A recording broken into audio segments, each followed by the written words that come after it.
Habits a Mindset Hunter. Chasseur d'habitudes et d'état d'esprit. Cazador de hábitos y mentalidad. Un état d'esprit innovant pour une vie épanouie. Une émission de et avec Melika Badreddine. Bonjour les amis, bonjour autour de ces 40 pays dans lesquels nous sommes suivis, et ce grâce à vous, à vos partages, les étoiles, les cœurs, les commentaires et les questions. Merci. Aujourd'hui, j'ai le plaisir de répondre à une question qui concerne les rythmes, et nous allons en profiter pour parler des rythmes de vie. Et oui, les chronobiologistes affirment et découvrent grâce aux études qui sont faites que dans la journée, il y a effectivement différentes périodes et différents rythmes, des périodes clés pour des rythmes individuels qui s'adaptent à chacun d'entre nous. Et si les rythmes sont différents d'un individu à un autre, on détermine quand même qu'il existe des moments qui sont plutôt déterminants, qui se situent dans les mêmes fourchettes de temps pour tous. On va voir ça ensemble.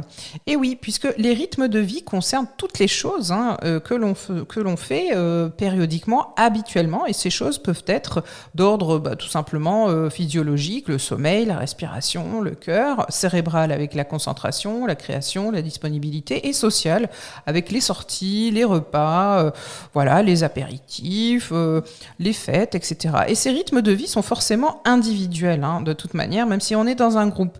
Si un enfant ou un jeune ou un adulte dort plus longtemps qu'un autre, ce n'est pas une histoire de réglage de réveil, c'est l'affaire de ce qu'on appelle les horloges biologiques. Entre autres, ce sont des horloges qui sont internes, qui sont intimes, qui sont propres à chacun. Et après des années et des années de recherche, justement, les chronobiologistes estiment que ces phénomènes sont des phénomènes de rythmicité chez les individus et affirment que la période clé et les rythmes de l'individu qui est clé, ce sont les journées, en fait. C'est ce qui se passe dans la journée. C'est pour ça qu'il est intéressant de parler de journées intelligentes. On va dire ça, pas dans le sens de performance, mais vraiment quelque chose qui comprend. C'est vraiment au sens de l'intelligence, la compréhension. Eh bien, il y a différentes plages horaires.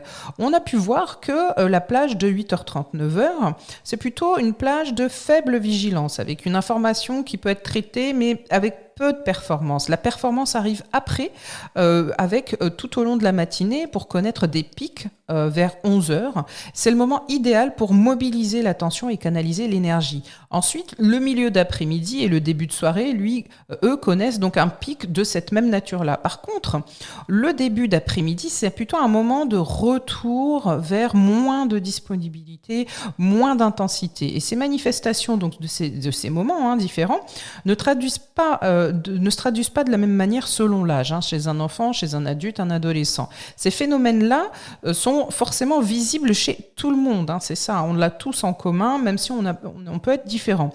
Ces temps-là nous échappent, ce sont des temps aussi, par exemple, d'endormissement ou dans la qualité de sommeil nocturne n'est pas forcément égale, l'heure d'éveil non plus, les temps qui s'écoulent entre l'éveil du matin, le moment où vous êtes réveillé, le moment où vous avez des pics ou les moments d'activité scolaire, tout ça encore diffère.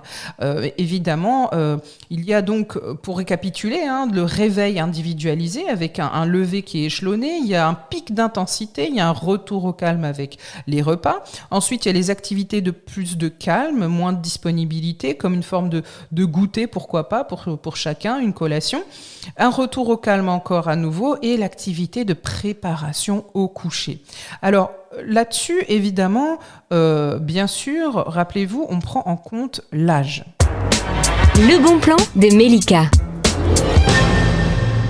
Alors, le bon plan, peut-être que ce serait tout simplement de prendre note sans essayer de plaquer un rythme complètement superficiel à soi ou à ses enfants, mais de simplement s'observer, donc prendre une petite feuille, un petit calepin, et noter comment se déroule la semaine. Et en général, je suis mieux là ou je suis mieux là, je suis plus productif la nuit, il y a des oiseaux de nuit, et sinon, je constate que si je me lève tôt, je suis mieux à 10h du matin. Et vraiment ensuite prendre ça en compte pour tout simplement appliquer et prendre conscience, donc vraiment conscientiser et là amener ça à un état de conscience autre qui est celui du rituel. Cette émission est maintenant terminée et comme dit Melika, Fuck Bullshit, Love.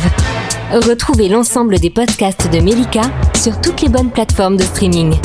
Infos, actu, formation, coaching, ouvrages sur melikabadreddine.com.